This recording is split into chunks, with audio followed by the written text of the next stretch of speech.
You were the last people to own an offline childhood. Plans were made by word of mouth. Afternoons were free until the street lights suddenly flicked on. And then boom, you became the first ones thrown headfirst into the digital age. Email, smartphones, social media. A dizzying leap with no safety net. That is Gen X, the bridge generation.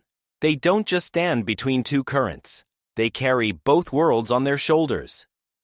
Gen X is the only true test subject in history to survive the most brutal mental surgery ever performed, being hurled from the real analog world into the digital matrix right as they were becoming adults. Try to imagine a human brain having to tear itself down and rebuild completely to survive two opposite realities in less than 10 years. That kind of psychological shock could crush anyone. But Gen X didn't collapse. They evolved. Behind their calm, whatever attitude is a psychological structure full of scars and secret weapons forged in chaos. What is really going on inside the minds of people who know how to fix an old cassette tape and also run some of the world's biggest tech companies? Did they crack a survival code the rest of us missed? Let's open Pandora's box called a Gen X psychology. The first thing found inside that box isn't a toy. It's a key hanging from a string around the neck. Rewind to an afternoon in the 1980s. You're 9 years old. You walk into the house and the ticking of the wall clock is the only sound that greets you. No GPS app for your mom to know you're home. No text asking down, "Did you eat yet?" You face that silence alone for 5 straight hours. In 1984, the American Journal of Orthopsychiatry gave this phenomenon a name, Latchkey kids. More than 7 million children across the US and Europe were forced to fend for themselves as economic pressure pushed both parents out of the house. From a neurobiological perspective, this was an extremely harsh developmental environment. A child's brain develops through feedback from its surroundings. When a Gen Z child struggles today, they often have helicopter parents hovering nearby, ready to rescue them instantly. Their brains learn one rule: when I'm in danger, help will come. For Gen X, the script was completely different. They came home from school, unlocked the door, and walked into an empty house. No one there, no security cameras, no mobile phone to call mom and complain. At that moment, the amygdala, the brain's fear processing center, was strongly activated. But instead of staying in a prolonged panic state, the Gen X brain was forced to activate the prefrontal cortex, the area responsible for problem solving, to calm itself down. After thousands of lonely afternoons like that, an extremely powerful neural pathway was formed. Fear leads to independent action, not to calling for help. Psychologists today call this hyperindependence. That's why when a crisis hits at work today, while younger coworkers may freeze from anxiety paralysis or wait for instructions, a Gen X boss usually quietly rolls up their sleeves and starts fixing the problem. It's not that they don't feel fear. It's that their brain was programmed to believe, no one is coming to save me. I have to do it myself. Childhood loneliness ironically became Gen X's superpower of independence. Let's talk about how the world sees Gen X. People often label them as cynical, sarcastic, even snarky. But in the language of behavioral psychology, Gen X isn't negative. They're practicing a highly survival strategy called defensive pessimism. Why did their brains choose this strategy? Look at the input data during their formative years. Gen X grew up hearing their parents, the boomer generation, constantly talk about stability, about how if you work hard for one company, they'll take care of you for life. Then they watched with their own eyes divorce rates explode in the 1970s and 80s. They saw their parents give 20 years of their youth to a corporation only to receive a pink slip on a cold Friday afternoon when economic restructuring hit. They grew up under the shadow of the Cold War, where teachers taught duck and cover drills as if a wooden desk could protect them from a nuclear bomb. They heard adults say everything is fine while the TV showed the Iran hostage crisis or the AIDS epidemic spreading. The Gen X brain learned one unforgettable lesson. Words are cheap and stability is an illusion. This created an early warning system in their minds. When a Gen Z employee walks into a company hoping for the best, manifesting good outcomes, Gen X walks in and subconsciously scans the radar for hidden risks. Is this company's cash flow solid? The boss promised a raise, but where's the signed document? If I lose my job tomorrow, how long can I survive? This isn't fear. This is preparation. They keep a safe emotional distance. They hope for the best, but they're always ready for the moment the rug gets pulled out from under them. And when real crises hit, like the bubble burst in 2000 or the Great Recession of 2008, while other generations panicked, Gen X stayed strangely calm. Why? Because they had already rehearsed the worst-case scenario in their heads thousands of times. For them, crisis isn't a system bug. It's a feature of life. There's a paradox most people miss. Gen X built the foundation of the internet. Google, Amazon, the digital world as we know it. Yet, they are the least online generation on the very platforms they helped create. Have you ever noticed how the Facebook pages of Gen X bosses are usually empty or filled only with landscape photos, dogs, or cats, and almost never long emotional posts about their personal lives? That's not because they're bad with technology. It's a strategic choice rooted in their anonymous childhood. Think back to their younger years, when a Gen X kid made a mistake getting drunk in a parking lot, kissing the wrong person, or crashing a bike. The moment lived only in the memories of 3 or 4 close friends. No smartphones recording it. No TikTok to make it go viral. The next day, they could start over. The right to be forgotten was a luxury they once had. When the digital era arrived, Gen X carried this mindset with them. Information is ammunition. In their worldview, exposing your personal life, political opinions, or even your breakfast to thousands of strangers doesn't feel like connection the way it does to Gen Z. It feels like risk. They understand that the fewer people know about you, the safer you are. The fewer people know your weak spots, the harder you are to attack. Gen X's invisibility on social media is a form of quiet power. They see everything. They scroll.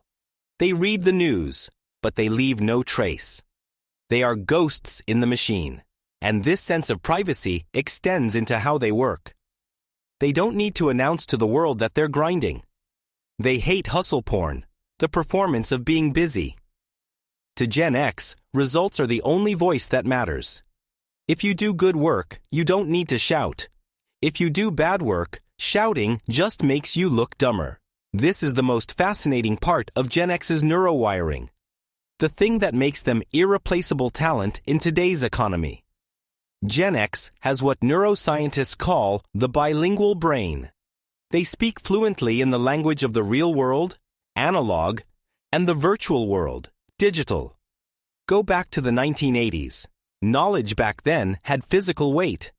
If Gen X wanted an answer, they had to ride a bike to the library, dig through card catalogs, and flip through heavy encyclopedias page by page. That process required effort. And according to cognitive psychologists, when the brain has to work to obtain information, it performs what's called deep encoding. Gen X knowledge isn't skim-level knowledge like in the Google era. It's knowledge that's anchored into thinking. On top of that, they grew up with physical objects that could be fixed. When a cassette tape got tangled, they used a pencil to rewind it. When a bike chain slipped, they put it back on with greasy hands. When the TV got fuzzy, they climbed onto the roof to adjust the antenna. These tactile experiences built what's called system intuition. They understand that the world runs on cause and effect. Input leads to output. If a machine doesn't work, something in the system is jammed. When applied to modern technology, this gives Gen X the ability to see through the interface. Gen Z sees a broken app. Gen X sees a blocked logical process. Gen Z is great at using tools. Gen X is great at fixing tools. They are the only bridge between two cliffs. On one side are the boomers, disciplined, experienced, but afraid of technology. On the other side is Gen Z. Born inside the digital matrix, but lacking patience and hands-on skills. Gen X stands in the middle, translating both languages. They know how to turn wild ideas from the young into practical processes the old can accept. They are the operating system that allows old hardware and new software to run together without crashing. The way Gen X views power and leadership is completely different, and this often causes conflict in the workplace. They don't respect titles. You can be a vice president, a CEO, or have any impressive-sounding label you want. To Gen X, those are just stickers. They respect only one thing: competence. Why? Because they grew up watching authority figures fail. They saw a U.S. president fall in the Watergate scandal. They watched TV pastors get exposed in scandals. They saw brilliant CEOs drive their companies straight into the ground. Blind faith in the person at the top died inside Gen X by the 1990s. If you want to lead Gen X, don't use authority. Don't sell them 10-year vision speeches. Roll up your sleeves and prove you know what you're doing. If you're a young boss with real skills, Gen X will be your most loyal, most dedicated soldiers. They'll protect you, support you, and work tirelessly for you. But if you're an incompetent authority sitting in a high chair, their attitude switches to quiet quitting mode instantly. They'll do exactly what they're paid for. No more, no less. And look at you with cold, sarcastic eyes. They're not loyal to companies either. How could they be when they were the first generation treated as human resources costs instead of human assets? They're loyal to their own competence. They constantly sharpen their skills, earn more certifications, and build side hustles. Because they know this, a company can abandon you, but your skills won't.